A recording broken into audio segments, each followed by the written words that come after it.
You gotta spend if you wanna win big, but nobody came to the aid of Aiden. And unfortunately, he tried to gamble. He tried to win the big one, and he won absolutely nothing. And we say goodbye to the first Alexandria character. Welcome back, guys, to Fog Entertainment. This is The Walking Dead Season 5, Episode 14 review for Spend. And overall, I mean, it wasn't a great episode, but we got two pretty good deaths, two gory deaths. One of the goriest deaths I think we've seen.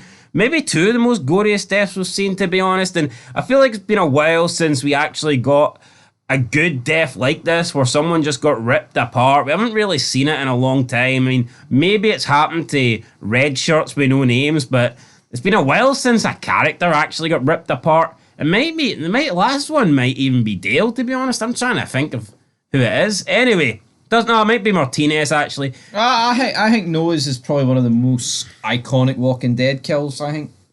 Aiden, I mean, he's enough in character, but Noah's actually a member of the group for a wee bit. Yeah, but you know what? Aiden's death was good, and then they kind of dropped a bombshell, I think, where they just killed like Noah 2 minutes later. I wasn't expecting that. See, after Aiden dies, I think you just expect, right, well, the rest of the group's going to get out. Or maybe the other guy's going to die. Whose name? Nicholas. But maybe Tara, she's bleeding. You know, I just thought Aiden would be the one character death and that was it, but it didn't happen that way. And we say goodbye to one of Rick's group and one of Alexandria's. But I mean, at this point, Deanna's son. Does Noah really feel like a member of Rick's group? I don't really know. Feels like a tag along. Yeah, so Noah has a meeting with Reg and he wants to learn about architect and how to build. He wants to build the walls. He basically says to Reg, you're going to be dead soon, so therefore I need to know how to build. And Karmer kind of came back here and bit Noah in the ass because he's the one that died. Absolutely. But Reg hyped himself up and said, I'll be around when you're my age. No, you won't. I mean, even if that was true, what kind of condition would Reg be in? He'd be like... I can't imagine he'd be building walls. He'd be fucking maybe building walls of shite in his pants after just sitting in a bed like a vegetable. Is it safe to say that Deanna and Reg are near 60? If not above it. Right? I would say Noah could literally be late teens or early 20s, nothing more. So therefore, you're looking at like a 40-year time skip, and therefore Reg's son... Reg at, if not 100, close to it. Aye, or like you said, 105 potentially. But he thinks he's going to be building walls. Well, don't worry, Big Pete's fucking blade's going to be cutting. Maybe Joe Biden, non-existent walls. Anyway, yeah, so they go out on a meeting, they go out on a run, they're trying to get shit for Eugene. I think it's like radios. He's trying I don't want to go. My intelligence says I should stay here. Yeah, I'm not. Walls, because my pants will be caked in shit if I go outside those walls. I'm not combat ready. So they go out and they find the radios that Eugene's looking for, but unfortunately, Aiden shoots a walker. I think it was in the army, military walker. Had a grenade. The grenade blew up. It blows Aiden and it punctures him onto like the wall. He gets impaled with some spikes. So we'll revisit that back in Alexandria. Can I just talk about Eugene for a second? Who the fuck does he think he is saying that he's not ready? If you're told to go, you fucking go. You earn your keep. What's he doing? Does he just expect you know what? See, when everyone thought he was the guy that could cure the world, you could buy it. Yep. I'm not going. But see, now that we realise he's just a fucking loser that doesn't know shit, then he needs to make up for what he's done. But he pissed me off in this episode because he kind of suggested that it's because of him that the group's safe. It's because of him the group found Alexandria. I fucking hate That was just bad. That was just lucky. He didn't get them to Washington knowing this place existed. Okay, this place just happened to be there. And anyway, it was, if you want to, it's Aaron that eventually found the group.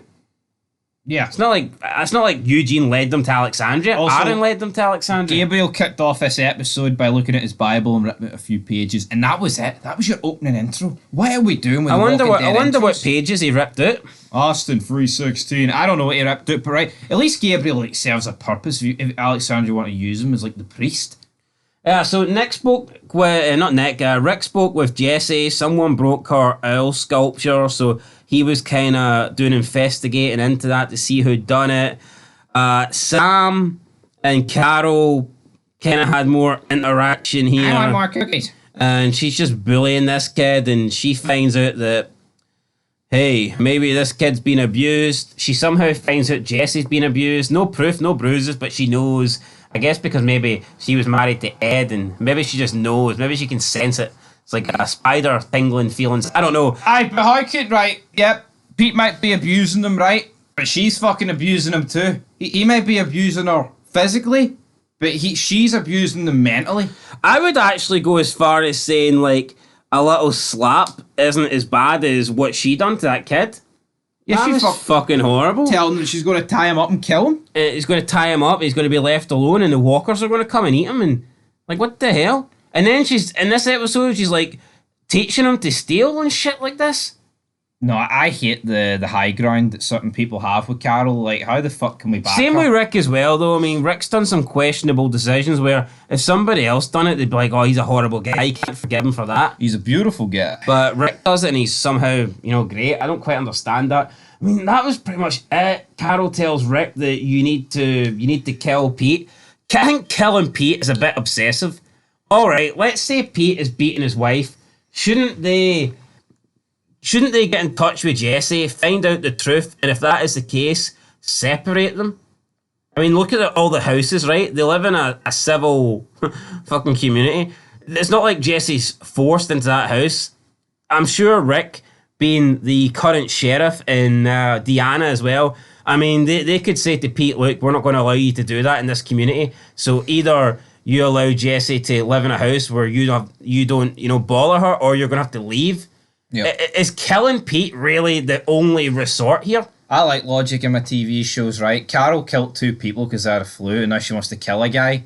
She thinks that Pete's worthy of dying because, alright, he's an abusive husband. How does that warrant death, but killing 2 members of the group warrants fucking hee-haw? Why not just give Pete the Ed treatment, like Shane did? I beat him. Maybe not that many punches out of it. Rick's being made a sheriff here. Like, Alexandria is supposed to bring a bit of humanity back. The best course of action is bring this to, like, Reg and Diana, right? And be like, right, we think we've got proof that, we don't even have proof, but we think we've got proof that Pete's abusing his family and his wife and his kids. I think it's best if they... But then, you can think it's best that they split up, but how the fuck... If Jesse doesn't want to, then... I mean, she's an adult at the end of the day. And do we have any proof right now that, the guy seems to have a bit of a temper and he seems to be a drunk, but they've no proof right now. They actually don't. They're just making accusations at this point. It made no sense to me. And Carol's first thought is to kill. I mean, is that all she's good at? Killing? She's not good at killing walkers, or else Sophia would still be alive. But anyway, that was pretty much it. Then back on the run. Aiden, they try to rescue Aiden, but he's pretty much impaled. He can't really go anywhere. Should have just shot him. I think that was the best course, man. Put him in his misery. Nicholas is like, fuck this, so he runs off. Glenn tries to help Aiden, but the walkers are coming in. Noah says they have to go. Glenn leaves them, and then like 0.5 seconds later, the walkers close in and they rip Aiden apart. And I mean, you got to wonder. I mean, I know Glenn probably doesn't want to kill anybody, even though it's like a mercy kill at this point, but I mean, if you're going to be ripped apart, like, would you not rather just be put down? I know they put down Dale, and I mean, I'd say that was different. Now, is it a little bit different here because he's not been bit yet? Could you argue that maybe Glenn would view this as like kind of close to murder? Well, not murder, like, but no, but he was impaled through the shoulder and the stomach. He was done. Even if you got him off of it, he would die of blood loss. Yeah, only Rick kind of survives this. Only main characters survive this kind of but damage. at least when Rick went through it, it was a small piece of metal. Like, it wasn't thick. Like, this is some thick ass fucking shit. Could Glenn have done more to save Aiden, or was... No. Kind of reminds me of Ben in the Walking Dead game where Kenny fucking jumps down, man, and he's spattering them all. He's like, we gotta save Ben. Remember that?